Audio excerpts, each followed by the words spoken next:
Hola, somos de cuarto de la ESO de Elías Massamarre y os vamos a presentar nuestro proyecto llamado Electromagnetismo bajo control, el imán que se puede frenar y acelerar. Nosotros somos Ángel, Ariadna, Julia y yo, Nuria. En este proyecto estudiamos cómo cae un imán de neodimio por diferentes tubos, de materiales conductores como el cobre y el aluminio y otros no conductores como el PVC. Ahora lo vamos a demostrar.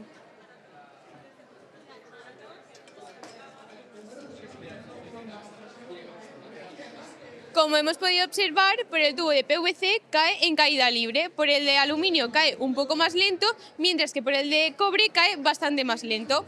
El objetivo principal de este proyecto es analizar de qué factores depende la fuerza de frenado que aparece en los tubos conductores, variando el tipo de conductor y el campo magnético del imán. A partir de las observaciones se pretende relacionar los comportamientos observados con los fenómenos de inducción electromagnética y las corrientes de Foucault. Para entender este fenómeno es importante conocer cómo se desarrolló el electromagnetismo a lo largo de la historia. En 1820, el físico danés Hans Christian Ørsted descubrió que una corriente eléctrica genera un campo magnético.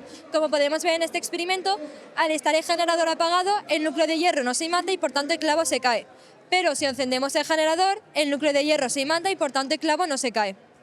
A partir de ahí, en 1831, Michael Faraday se hizo la pregunta contraria. Si una corriente eléctrica puede generar un campo magnético, ¿puede un campo magnético generar una corriente eléctrica? Así descubrió que el cambio en el flujo de campo magnético genera una corriente eléctrica, como podemos ver en este experimento.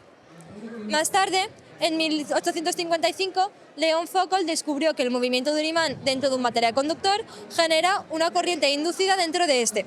Como podemos observar, el movimiento del imán dentro de este material conductor genera un campo magnético opuesto al movimiento que genera una fuerza de frenado. Para estudiar estos fenómenos de manera cuantitativa hemos realizado diferentes montajes.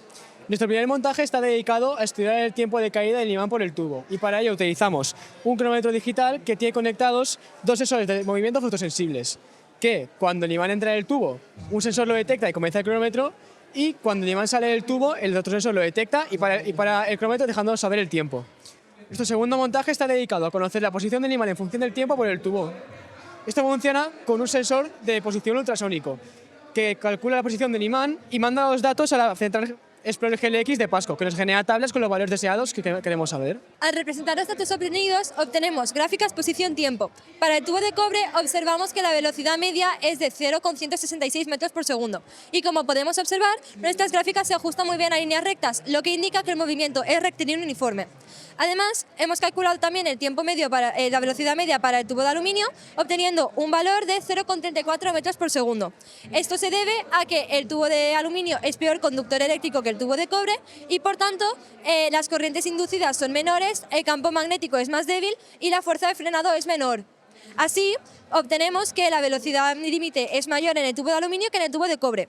Mientras tanto, en el tubo de PVC obtenemos que se trata de un movimiento rectilíneo uniformemente acelerado, ya que no se presentan corrientes de Foucault dentro de este material, ya que no es conductor. Como podemos observar, hemos obtenido un tiempo medio de 0,45 segundos, que se aproxima al tiempo teórico de caída libre. También hemos calculado la incertidumbre experimental, obteniendo un valor de más menos 0,002 metros por segundo para el tubo de cobre y de más menos 0,01 metros por segundo para el tubo de aluminio. A continuación nos planteamos si este mismo fenómeno se podría utilizar para el caso contrario, acelerar el movimiento del imán. Para ello hemos construido esta bobina de cobre introduciéndole una pila con dos imanes a los extremos. Para que este concepto se entienda mejor hemos traído una imagen. Lo que sucede es que la pila proporciona corriente eléctrica que circula a través de la bobina. Al pasar la corriente, la bobina genera un campo magnético comportándose como un imán.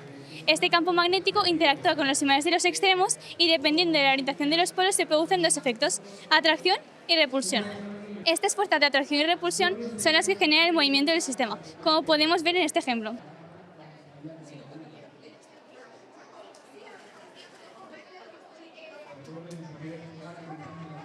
Ahora os voy a explicar las aplicaciones tecnológicas que tienen hoy en día estos fenómenos, que son los frenos electromagnéticos de las caídas libres de los parques de atracciones.